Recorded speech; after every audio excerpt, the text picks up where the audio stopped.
Tonight I'm reviewing Beardo. This is a 6% IPA from Robinson's Brewery.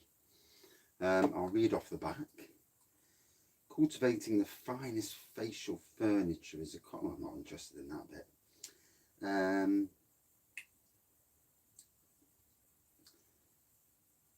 Anyway, to complement their efforts, cut through the fuzz with hits of a fruity citrus zing, an IPA for serious beardos. Now the funny thing is with beards, you know,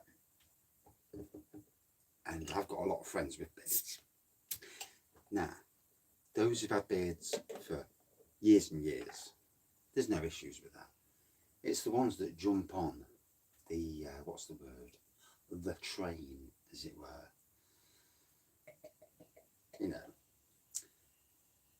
I mean, for me, I hope there's a massive, I hope Mohicans are the next thing, or, you know, something where you have a moustache that looks like a pair of balls, you know, just see how many people actually follow the trend. So yeah, amber pour, good carbonation, terrible pour, terrible head again as usual, white head. Subtle, citrus, zesty nose. I need this. I had a good day. And you get home and there's a letter through the door. And yeah.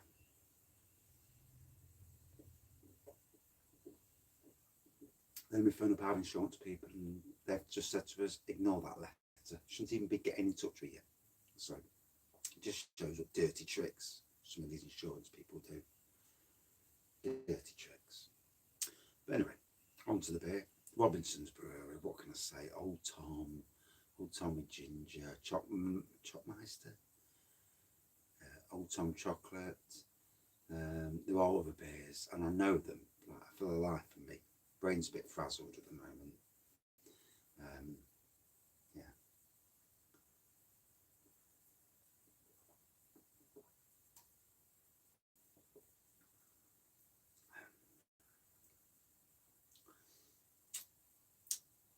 Yeah, to me, more of a traditional beer, a traditional IPA, rather than what I would class as a craft IPA.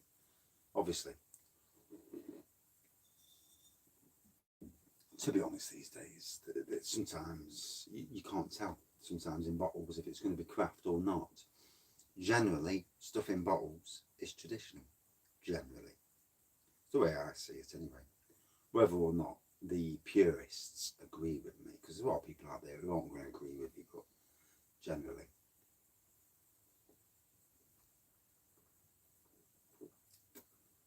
So if you're watching this review and you haven't watched my little news item,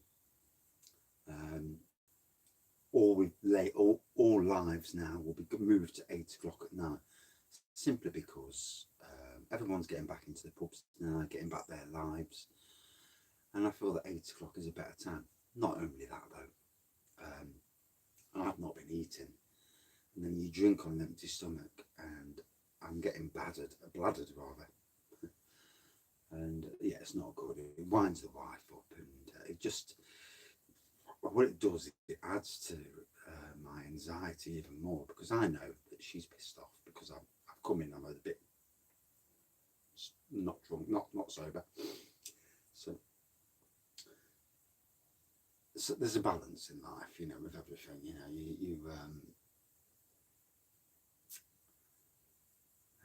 yeah.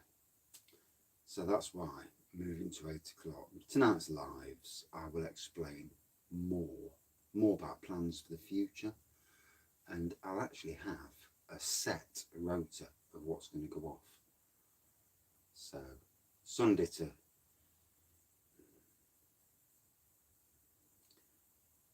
to Wednesday will always be a triple beer review. Thursday will be one of cider, spirits, or even wine. So one a week. Because obviously beer is the main protagonist of the reviews. Friday will be a regular homebrew chat. We'll see how it goes. It's a homebrew chat.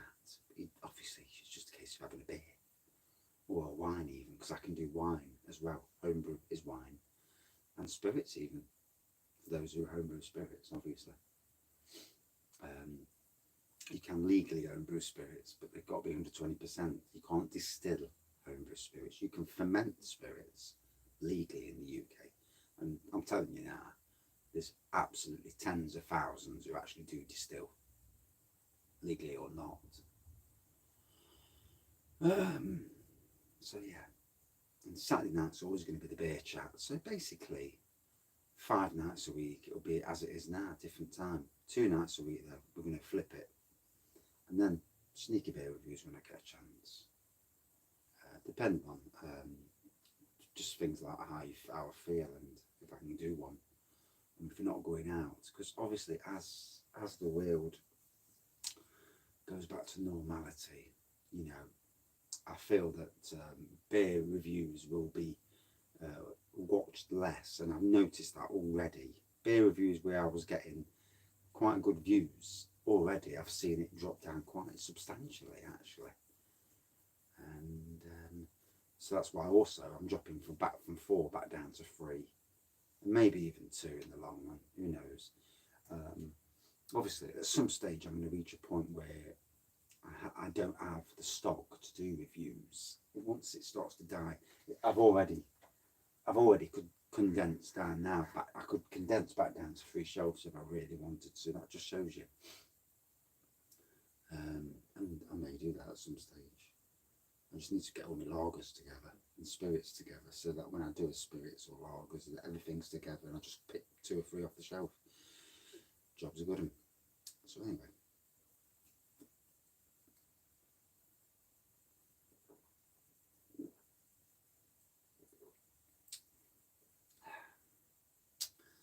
So yeah, citrusy, there's a zestiness to it, most definitely a traditional IPA.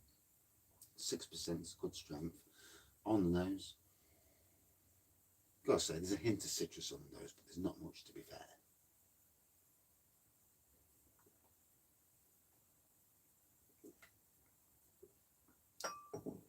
Yeah, it was enjoyable. Good twang at the back end just then. Nice traditional citrusy IPA. 6%. From a brewery that I really have time for, and I want some competitions from as well. For me, a good 4.1 out of 5. And that's it for this beer review. Thank you all for watching, commenting, subscribing and liking as usual. And yeah, we'll see you later. Cheers.